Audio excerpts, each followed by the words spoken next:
Hey, welcome to my channel. Nosy Housefrau here on a Sunday evening. The sun is setting.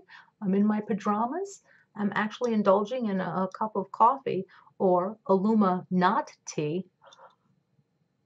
I had a much better day than yesterday, so much so that I thought I'd fulfill the promise of doing a part 3 to my Fake Medium is a Redundant Term series.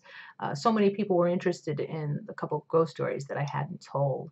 But first, I wanted to say I was overwhelmed by the responses to the video I put up yesterday. It was basically me rambling and doing a face peel for 19 minutes. And by the time I was done, I think I thought I had done like a 5-minute video, but I hadn't. And I just sort of, let it out there that I had the winter doldrums, and I couldn't believe how many people felt the same way. And it occurred to me today when I woke up feeling so much better, and I went to the water, by the way, which I'll put clips of at the end of this video. But I felt that renewed sense of hope. It's really hopelessness that makes me feel the worst, probably everybody. So I really feel for people who are dysthymic and really can't pull themselves out of it. Because I always believe you can't judge another person's hunger and you can't judge another person's heartache. We feel different things at different times, and we like to believe that we're completely and totally in control of that, and we're more than the sum of our chemicals. But sometimes our chemicals do determine how we feel. And I really want to urge people, if you feel that you are in a state that you just can't pull out of, it's been maybe more than 6 months and you're, still mostly in your bathrobe or just feeling a sense of hopelessness, please do reach out and talk to someone. My door is always open. My Twitter, my email are all going to be in the links below, and you're welcome to send me a line anytime. I'm always there to listen and maybe share a snack.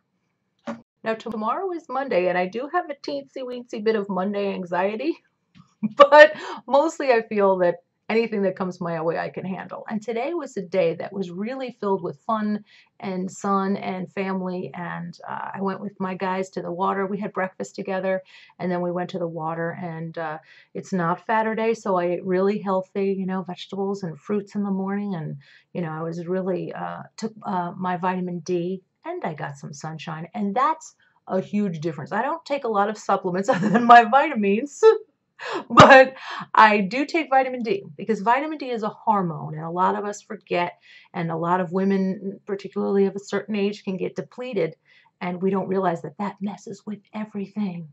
Okay? I'm not a doctor, but the hip bone's connected to the leg bone, and so on and so forth, and get your vitamin D and your vitamins. It was so nice here today that I even got yard work done. That's never happened. I never get the jump on spring, other than maybe planting a few things in my sunroom. I'm usually like the last person. It's all like, we have that phrase, trying to keep up with the Joneses. It's all I can do to not embarrass the Joneses. My husband is older than I am, and he doesn't, have the knees or the back to do the heavy lifting anymore. He still does some of it because he's got those gorilla arms, but a lot of the time it's me, and I'm kind of the handy person in the house. People always assume it's him, but guess who did all of the painting and installed the hot water heater and can do a little bit of plumbing and drywalling? You give me 4 walls and I'll make it a house. I probably have about 5 years left where I can still do anything. So at this point, some of you might be like, all right, housefrau, chip, chop, chop, choppity chop, let's get to the paranormal stuff. Okay, so without further ado, my first psychic experience. I think I had some when I was very, very young. My memories, by the way, of life go back to the crib. Like, sometimes I thought when I was little that I remembered being born. And I remember all of my life. There are days that's a problem, but that's another story for another time. But I remember my sister saying, "Oh, when you were little, you would cry when we changed you," and I was like, "Well, I was fine until you took my shirt off. I was cold," and uh, and that's when I would fuss. But then, I just had these memories. Anyway, I was in the first grade. My father had been very sick, and I knew it was serious because I was seeing him less and less. And he had taken each one of us aside at one point during the summer. He had taken these chairs out back and talked to each one of us. And when he spoke to me, he said, I'm not going to be there for most of your life, and I'm very sorry, but throughout your life, you're going to feel my hand on your shoulder. I don't know why he used those words. Many, many years later, a psychic lady at a party told me that there was a man with his hand on my shoulder, and that was spooky. I was like, wow, that wording was very weird. But getting back to the first grade, I was very in tune with my world, very in tune with my parents. And I was having a lot of fun with my dad before he got very sick because he knew he was sick. And so he would be spontaneous. He had 10 kids, but he was in the Navy for most of them and begged my mother to have two more. She didn't want to have a 10th child at all because she had so much trouble delivering the ninth child. And she wasn't supposed to have any after six, but you know how the things were in those days. And in fact, she was going to have a hysterectomy and the uterus was occupied. Hey, world, I made the cut. So my father really enjoyed the last two of us because he retired in 65 and finally could just be home with us last little kids. And it was fun for him. So in the short time that we had him, we had a lot of spontaneity. He would be like, you know what, stay in your pajamas and we'll go see the planes take off. And just the thought of doing something so against the grain, wearing your pajamas outside to go somewhere. I was on board with all of that because I love doing things, outside of social norms, inside the law, but outside of social norms, just weird little things like that still give me a thrill. I'm in my pajamas. So we would go up the coast. We'd have all this fun. And I just knew he was getting very sick. My father had liver cancer. Back in the day, they used to inoculate guys in the Navy with the same needles. A lot of them got hepatitis C, and that turned into liver cancer, as was the case with my father. I'm very fortunate. I not a hepatitis baby. In fact, when I had my gallbladder out, I asked the doctor to check my liver just to make sure everything's healthy there. And apparently, I was just a little liver show off. I did say, as a side note, when my doctor came in, after I met this doctor after I had surgery, he said, your liver is very healthy. And I said, you saw my liver? Ew. Tell the truth, doc. I am not beautiful on the inside, am I? I've been lied to. And he was a serious man, but that got a chuckle out of him. So, okay, back on track. I was sitting in classroom in the first grade, the horrible nun. That was the only kind that St. Mary's had in my memory. And I had a wonderful sweetheart of a teacher, but the universe won't let me be happy, so she got in a car accident and had to be out for the rest of the year. Thanks a lot, Mrs. Farsht. But anyway, this nun was mean. It didn't like me.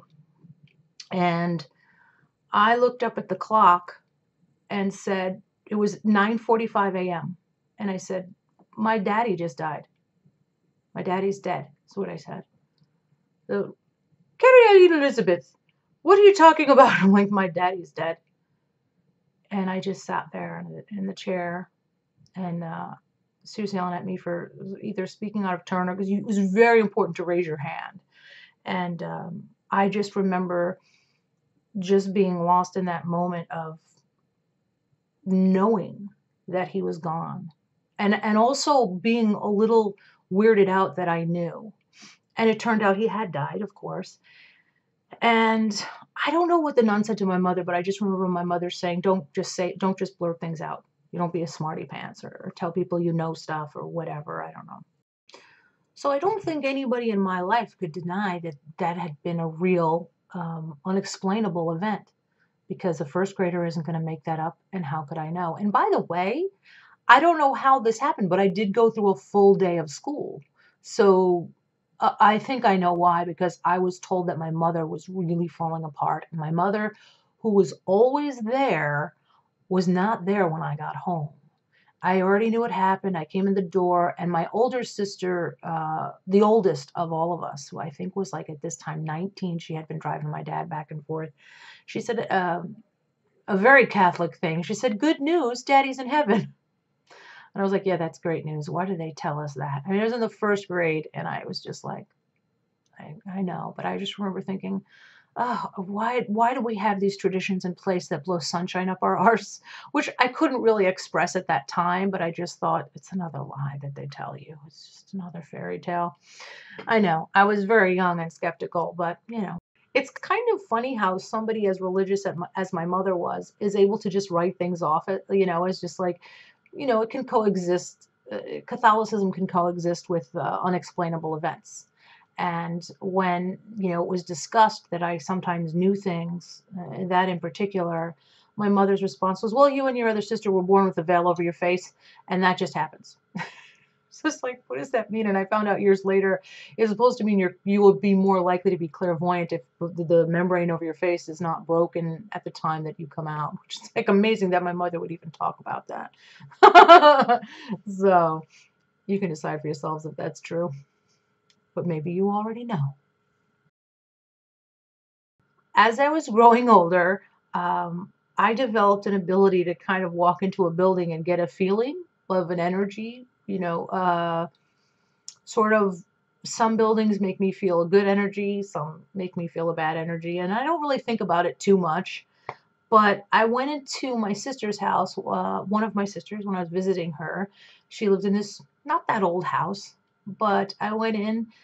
She was showing me around, and I went into her bedroom and just suddenly knew a woman had died in there. I just knew. And I said, oh, the owner passed away in here. And she's like, how did you know that?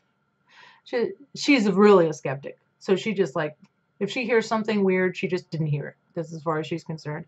I said, I just had a strong feeling, and because she's such a skeptic, I just eventually started talking to her more about it because I started staying in the house, helping her out, taking care of her kids. And I said, I feel like this woman was a gardener and really liked the neighbors and had like, all, I just like could feel how much she loved the house.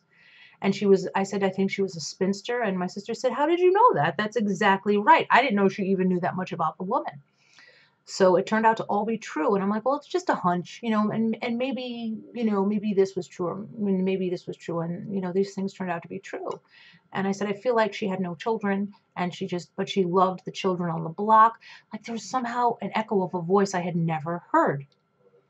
So I decided that this was so strong that one time when I was alone, I'd look into it. So this is another thing I totally forgot that happened in that house. My sister, the major skeptic, said to me, were you on the stairs last night? And I said, no, I wasn't, because I lived in the basement. Everybody spread the word. I live in my sister's basement. That was pretty much it. And I was 24. And I said, no, I wasn't on the stairs. She said she heard distinctly me coming up the stairs, and it sounded like I stopped halfway up. So she came out and looked, and nobody was there. And then I was like, it wasn't me. And the fact that that was coming from her, and she distinctly heard that, was pretty cool. So one day she's off with the kids on vacation. Or the kids were at their dad's, and she was on a work thing. Anyway, I was home alone in the house. There's about 3 feet of snow outside in Cleveland. And I get the brilliant idea that I'm going to try and feel this presence, because I could swear I'm not alone in the house, right? And so I go upstairs and I lay down on her bed. And I said, I don't know if I said it out loud or not, but I was like, if you're here, let me know. You can reveal yourself, whatever. And with that, the house suddenly had the loudest noise, like a friggin' freight train hit the side of the house. The side of the house only had a driveway between her and her neighbor's house. And I mean, bam, so much so that I jumped off the bed because everything shook. Everything shook. And I'm like, okay, a tree fell on the house or something, but I was so scared. This was like my rib cage rattled. I was so scared. I ran down the stairs, out into the snow without my shoes, because I was so scared. And so I run back inside. I don't have a coat on or anything. And I grab my coat and I grab my shoes, and I'm shaking. So I'm standing on the curb in front of the house looking up thinking, please, I don't want a tree to have hit the house, but what the hell was that? Nothing. And I walked all the way down the street not wanting to go back into the house until I talked myself into going, this is ridiculous. There's no such thing as ghosts. And even if there are, I'm alive and I'm going to live in that house. And I went in and I was like, do not show yourself. If you're here, we're sharing this house. You know, I don't know what your problem is, dead woman, but if you show yourself, you're a dead woman or something like that. And so I just came in and just decided not to be so freaked out over something so silly. But I was a little nervous. I kept to myself. I was on the phone. I kept, you know, I watched movies and stuff and talked to my sister. And I just decided that if there was anything visiting that house, it's not allowed there unless I say so. And my will is going to be stronger. Now, the weird thing is that I always thought it was such a nice lady, and maybe she was. I don't know what that loud bang was to this day.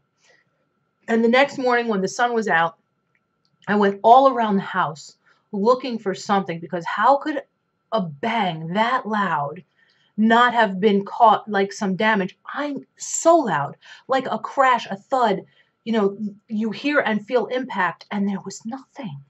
So I remember thinking, is there a spirit and she doesn't like me? I mean, I'm good to the kids. I'm like Cinderella here. I'm cleaning, I'm cooking, you know, I have no idea what that was, or if it was an attempt to get attention or get through or something, but it wasn't subtle. And if it was just something that hit the house, I don't understand why there was no damage. To this day, I cannot explain what happened in that moment. I just know that I was open to the possibilities of an energy being there and letting me know that it knew I knew it was there.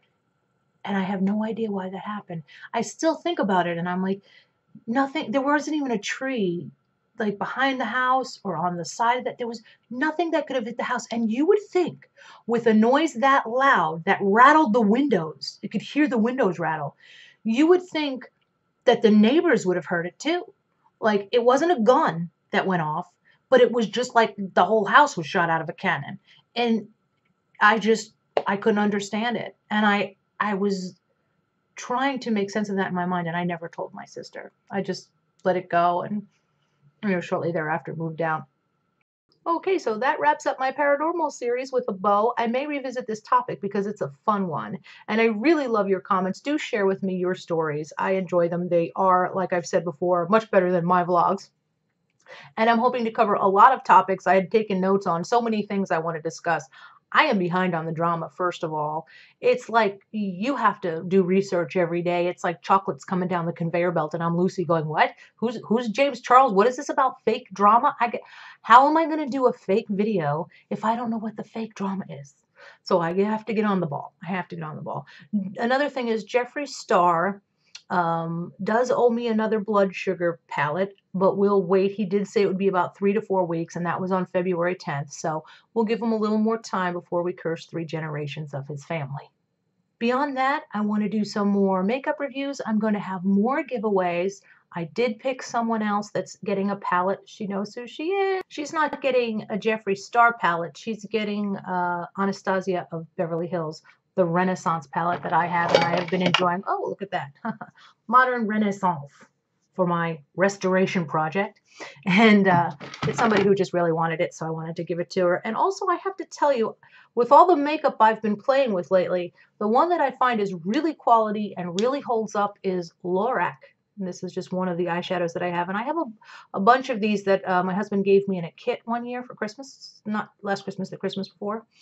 And this one is called Honey Eyeshadow. So many of them are just beautiful colors. The lipstick, the blush, it's all quality. So much so that I think I'm going to go to Ulta, where I think I saw one of these. I'm going to get a whole palette with some matte colors, and I'm going to review that one, a full thorough review of that palette. And if it's as quality as I think it is, that'll be the giveaway for the next month. So, and you guys can let me know what you think. And as always, I take suggestions for the giveaways too. Well, that's it for tonight. I have to unwind and get ready for bed, but I so appreciate you if you've watched this far. Thank you so much. Do come back tomorrow because I am going to have another video up. I am not going to be able to put in the images from the lighthouse today where I went to Lake Erie. I have a couple pictures up on Twitter. I wanted to show you a little video footage, but I have to upload it from my phone. As you can tell, I'm already starting to stutter, which means it's time to go to bed. So I do apologize that I ran out of time. I was going to do like a 3-minute video, and of course, I rambled on for like 19 minutes. You'll have that. You'll forgive a housefrau if I'm getting a little wordy in my old age. But I do appreciate all of you. Look forward to interacting with you in the comments, and I'll see you tomorrow. So stay at the housefrau.